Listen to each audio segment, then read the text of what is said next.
6, Cat, Eric, and Wheelwright approached the creek, its waters churning violently, disturbed by an unseen, malevolent force.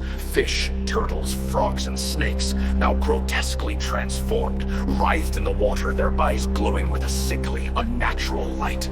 Their mocking laughter echoed through the night, a cacophony of horror that sent chills down the trio's spines. Cat, Eric, and Professor Wheelwright fought their way through the nightmarish creatures with silver blades. Each severed head continued to cackle, taunting them from the ground, their grotesque features twisted in eternal mockery. The ground around the abandoned shack grew increasingly unnatural, becoming sticky and red, as if the earth itself were bleeding. Cat pointed out a bizarre sight, a sprawling pumpkin patch surrounding the shack, filled with grotesque, warty pumpkins that seemed to pulsate with a sinister, malevolent life of their own. Just as Eric began to comment, he was suddenly bitten by one of the demonic frogs. He yelped, and Professor Wheelwright swiftly stabbed the creature. Eric's face twisted with pain, and his eyes filled with fearful tears.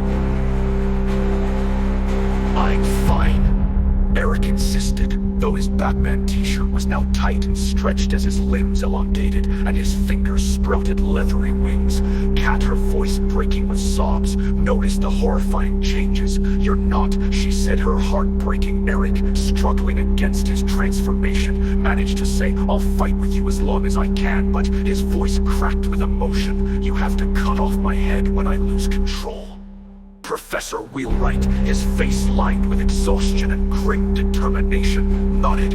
"If it wasn't for the scroll, you'd be fully transformed by now." Cat held Eric tightly, her tears mingling with a steely resolve as they pressed on, with Eric's transformation growing more pronounced and terrifying. As they neared the shack, the ground trembled violently, and the sky briefly rained blood. The pumpkin patch absorbed the blood, causing the pumpkins to merge and grow into a monstrous headless figure. The giant vine-covered entity picked up a massive 500-pound pumpkin and placed it on its neck. Red lightning flashed, illuminating the twisted, grotesque visage of a sinister jack-o'-lantern.